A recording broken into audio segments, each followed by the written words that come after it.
ಇಂದು ಹೊಳೆಬಾಗಿಲು ಸಿಗಂದೂರು ಸೇತುವೆ ಲೋಕಾರ್ಪಣೆಯಾಗಲಿದೆ. ಬೆಳಗ್ಗೆ 10:30ಕ್ಕೆ ಸೇತುವೆ ಉದ್ಘಾಟನೆ ಕಾರ್ಯಕ್ರಮ ನಡೆಯಲಿದೆ. ಇಂದು ಹೊಳೆಬಾಗಿಲು ಸಿಗಂದೂರು ಸೇತುವೆ ಲೋಕಾರ್ಪಣೆಯಾಗಲಿದೆ. ಬೆಳಗ್ಗೆ 10:30ಕ್ಕೆ ಸೇತುವೆಯ ಉದ್ಘಾಟನೆ ಕಾರ್ಯಕ್ರಮವನ್ನು ನಿತಿನ್ ಗಡ್ಕರಿ ಅವರು ಮಾಡ್ತಿದ್ದಾರೆ. ಏಷ್ಯಾದಲ್ಲೇ 2ನೇ ಅತಿದೊಡ್ಡ ಉದ್ದದ ಹ್ಯಾಂಗಿಂಗ್ ಸೇತುವೆ ಇದಾಗಿದೆ. ಉದ್ಘಾಟಿಸಲಿರುವ ಕೇಂದ್ರ ಹೆದ್ದಾರಿ ಸಚಿವ ನಿತಿನ್ ಗಡ್ಕರಿ. ಆ ಬಳಿಕ ಸಿಗಂದೂರು ಚೌಡೇಶ್ವರಿ ದೇವಿಗೆ ವಿಶೇಷ ಪೂಜೆಯನ್ನು ಕೂಡ ಸಲ್ಲಿಕೆ ಮಾಡಲಿದ್ದಾರೆ. ಮಧ್ಯಾಹ್ನ 12ಕ್ಕೆ ನೆಹರು ಮೈದಾನದಲ್ಲಿ ಸಮಾರಂಭ ನಡೆಯಲಿದೆ.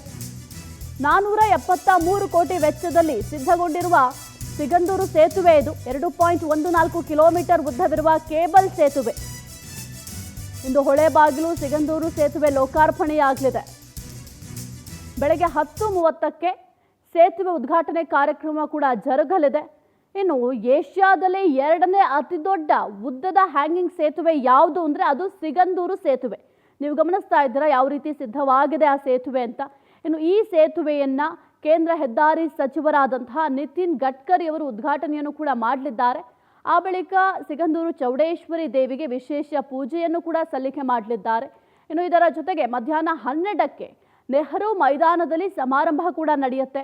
ಇನ್ನು ಈ ಸೇತುವೆಯನ್ನು 473 ಕೋಟಿ ವೆಚ್ಚದಲ್ಲಿ ಈ ಸೇತುವೆಯನ್ನು ಸಿದ್ಧ ಮಾಡಲಾಗಿದೆ. 2.14 ಕಿಲೋಮೀಟರ್ ಉದ್ದ ಇದೆ ಈ ಕೇಬಲ್ ಸೇತುವೆ.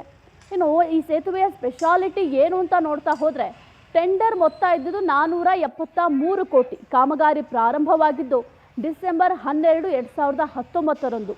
ಕಾಮಗಾರಿ ಮುಕ್ತಾಯದ ದಿನ ಜುಲೈ 14, 2025ರಂದು ಈ ಕಾಮಗಾರಿ ಮುಕ್ತಾಯ ಆಗಿದೆ. ಕಾಮಗಾರಿಯನ್ನು ನಿರ್ವಹಿಸಿದ ಏಜೆನ್ಸಿ ದಿಲೀಪ್ ಬಿಲ್ಡ್ಕಾನ್. ಸೇತುವೆಯ ಉದ್ದ ಕೂಡ 2125 ಮೀಟರ್ನಷ್ಟಿದೆ.